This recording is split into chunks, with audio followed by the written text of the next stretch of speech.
We are the Guinea Pig Collective. All will be assimilated. Resistance is futile. Welcome back. This is where we're hanging out with Cliff Jumper, the master of the Transformers, Mr. Payment Upfront Pig or No Review. And we're getting ready to show off something else Transformers related, something I've had in the back for quite some time. Pick this one up at discount. Thank you. Ollie's always coming through. When I see a figure I'm not sure that I want to pick up at the store shelves for those exorbitantly high prices, but from the Velocitron Speedia 500 collection, we got Cybertron Universe, we have Override. $9.99 at Ollie's, can't beat it. I think they still have more, so if you have a local Ollie's, I would definitely check it out if you would like to pick this one up. I'm not really well versed in this character, so I'm going to have to do a little bit of research to see more about it as we get into this review. So let's go ahead, get it out of the box, and take a look at it. First released in 2005 as part of the Cars Galaxy Force toy line, Nitro Convoy was part of those speedsters that was released during that wave.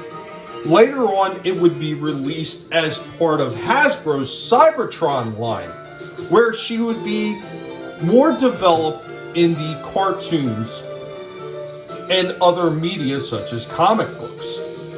Here we go with the other add-on that's part of Override. It's a bit of a backpack piece, supposed to be, I guess, representative of an engine, but it winds up transforming into something else that is pretty cool. Also to be noted, in the cartoon and I believe in the comic books, Override is listed as the leader of Velocitron. Here we go with Velocitron all transformed. This one was very, very easy to transform. No problem whatsoever. This is actually, in comparison to a lot of the newer ones, this was actually a joy to transform. Did not have any issue whatsoever. So you take that backpack piece or the back engine piece and it kind of transforms itself. You just fold out these two pieces like that and that becomes her weapon. Nice double blaster right there. Looky right there. Velocitron can get down into a full kneeling position and fairly easily too.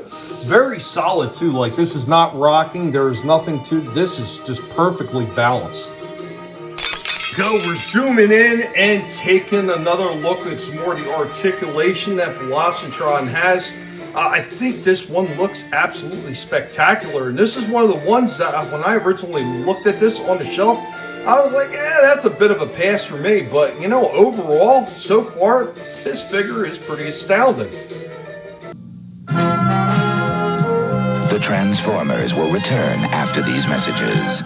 Speedia no leader, reproduction convoy. Are you ready? Anytime. Then rev up!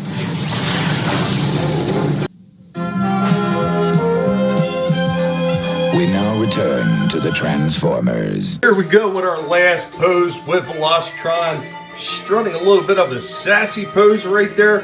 There is tons of movement in this one. There is a nice thigh swivel. There are arm swivels all the way in the elbows, up near the shoulders and everything. Everything in this one is really well done. There's hand turn, there's a little bit of a waist turn. It is a little bit limited by the giblets in the back that are part of her vehicle form.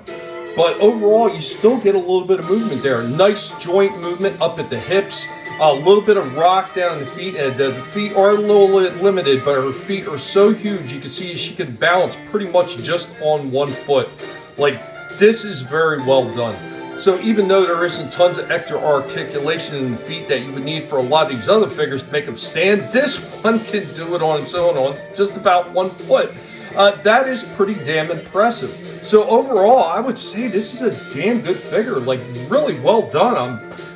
I'm kind of kicking myself in the rear end, which is one thing that she is lacking. But I am kicking myself in the rear end for not picking this one up sooner, because they did have this one sitting at Ollie's for an awful long time before I decided to really pull the trigger and pick this one up.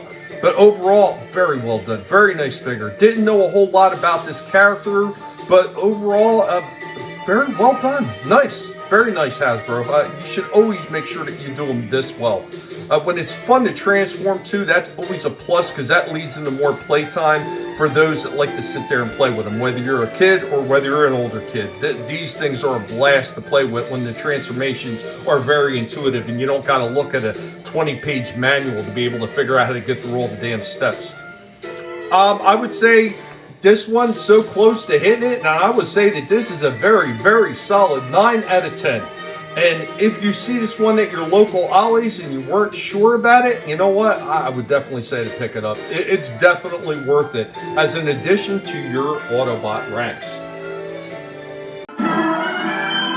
That is all we have on this one.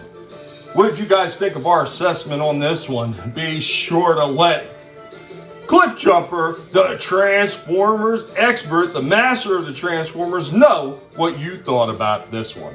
Later, y'all.